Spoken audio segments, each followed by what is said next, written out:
And this is a more balanced leveling build. This is one you should use, in my opinion, if you're playing the game and you're new to the game and you want a more rounded build, a good build that you could use throughout the game.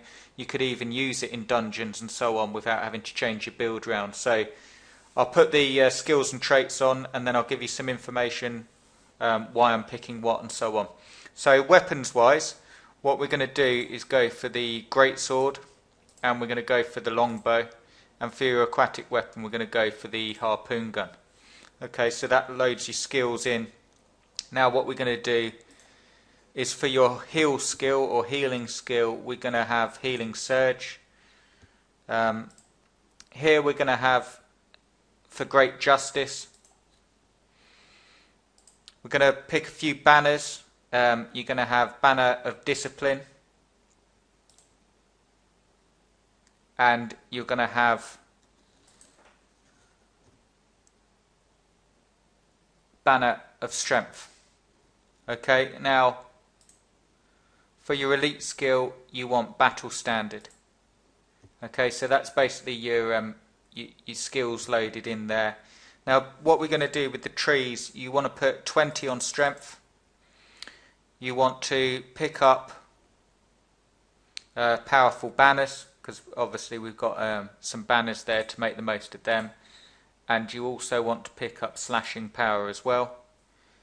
Now your arms tree, you want to put that right up to 30, and you want to load in rending strikes.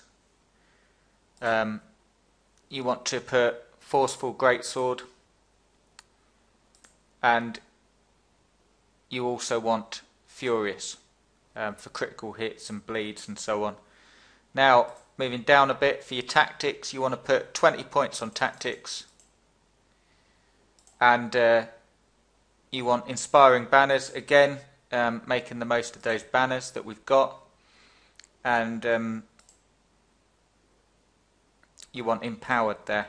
So once you've done that, it's you'll be all the way to level 80, and you'll have a very rounded leveling build as you go. Now basically some information, what we're doing with the weapons, we're going for the greatsword because it's just the most reliable weapon I find for the warrior in Guild Wars 2, and if you combine it with the longbow, you've obviously got a bit of versatility and a lot of range there. You've got a mixture of shouts and banners with this build, and it will allow you to take the role of pretty much anything. You can play as a tank, you can play as support, and you can also play as ranged somewhat. You've got healing ability, healing surge, and that builds your adrenaline as well. You've got the support aspect with the utility banners, discipline and strength.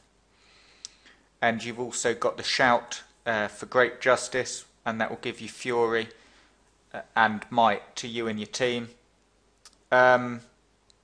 Basically what you want to try and do is keep one of the banners up depending on what situation you're in, and you can use the shout to increase the damage and build adrenaline. If you want to, if you're not playing as support, you can use the shout to unleash damage yourself. The elite battle standard is there because it's if you're playing in a team, it does give extra strength and utility buffs to your team as well. For your traits, you've got powerful banners, as I say, making the most of the damage from the banners that we've got, and you've got slashing power as well to increase the effectiveness of your greatsword. You've got arms, which is the main tree, that's maxed out, and that's mainly for increasing your critical hit chance and damage. And tactics is again increasing the effectiveness of boons and banners, and making sure that you get the most out of the skills we've picked. So let me know what you think. That is, I'm going to call that a balanced leveling build for the warrior.